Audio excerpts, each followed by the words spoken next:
Caddis Max was here, this time with a review of the Harbor Freight Armstrong 10 amp or 10,000 milliamp hour rechargeable battery pack. This is a USB 2-port battery pack for just extra juice, backup or additional storage battery.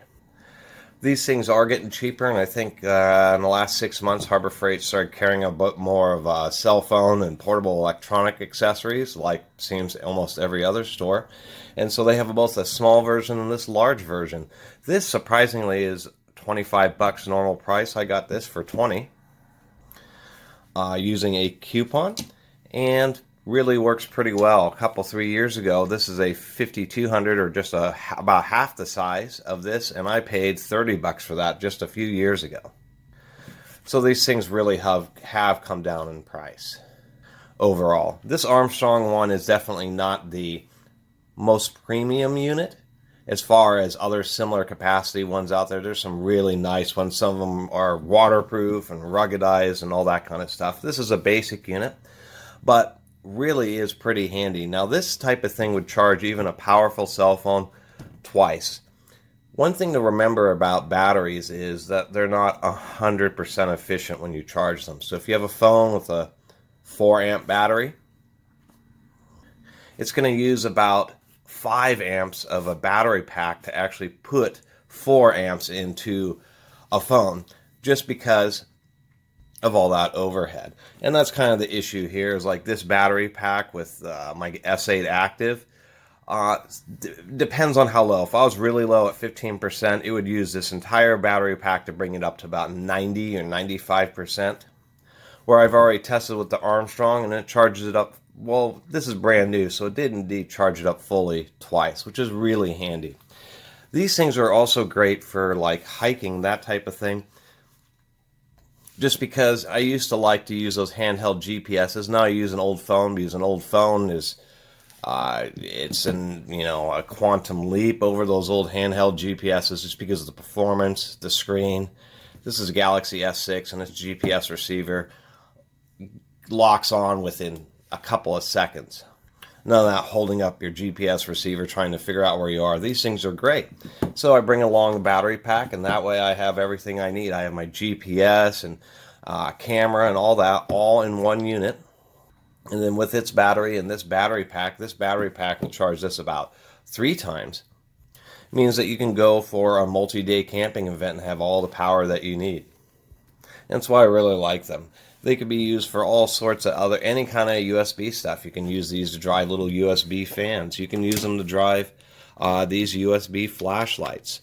They automatically, if we turn this on here, as soon as you plug something in, it automatically turns on and off, which is kind of a handy feature, so that it reduces the power usage of the internal electronics against the battery, so it holds its charge longer.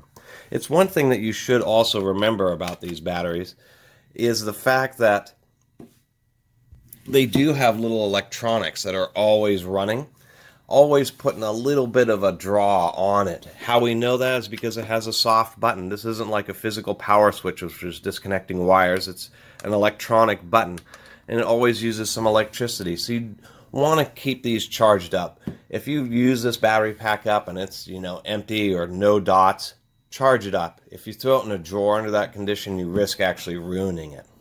It's because lithium-ion batteries cannot be discharged below a certain point. If they do, they can potentially form a fire hazard.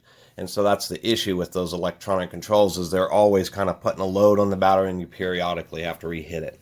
There are some other caveats to these types of units. When we do plug in a light, we can see that it does automatically turn on.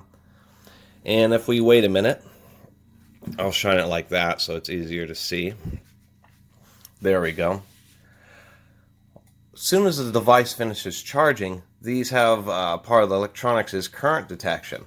So when your device finishes charging and is at 100% and is just doing that trickle charge, these are designed to turn themselves off so that it's not always just hitting it with the trickle charge. It detects the high current charge, and as soon as it's done, the battery pack will shut down.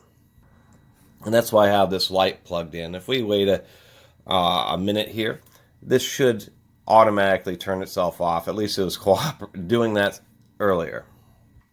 But it usually takes a minute or two, and I don't want to make everybody wait. But that's something to be aware of, is I've had situations like where I'm using it just to have a little reading light, such as this, and then it turns itself off just because the reading light isn't pulling enough juice, and so it thinks it's done charging and shuts down.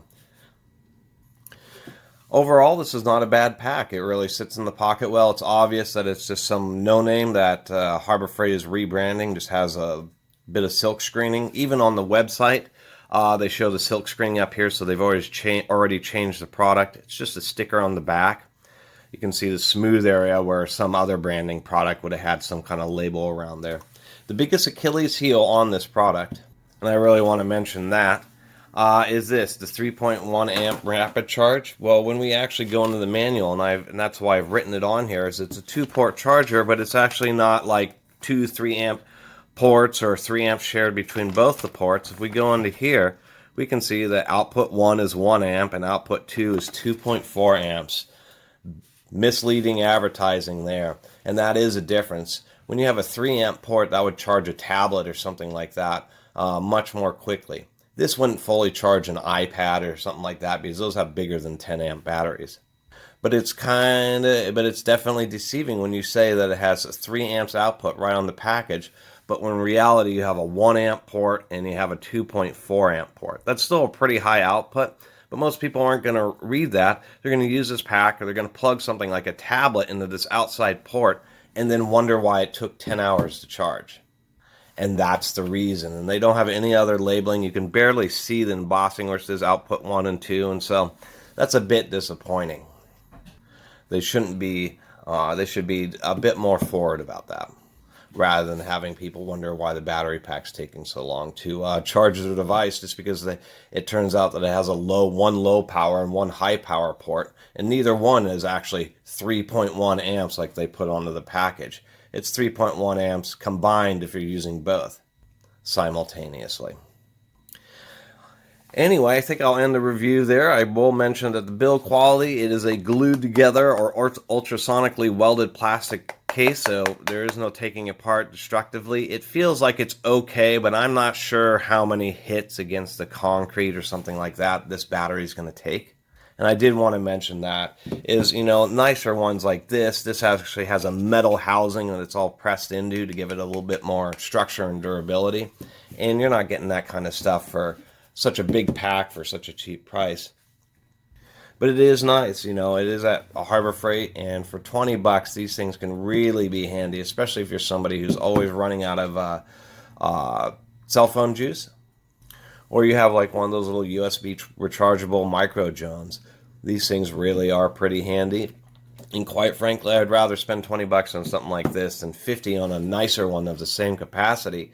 Because these things end up you carry these around everywhere, so they end up getting beat up, they get lost, they get stolen inevitably.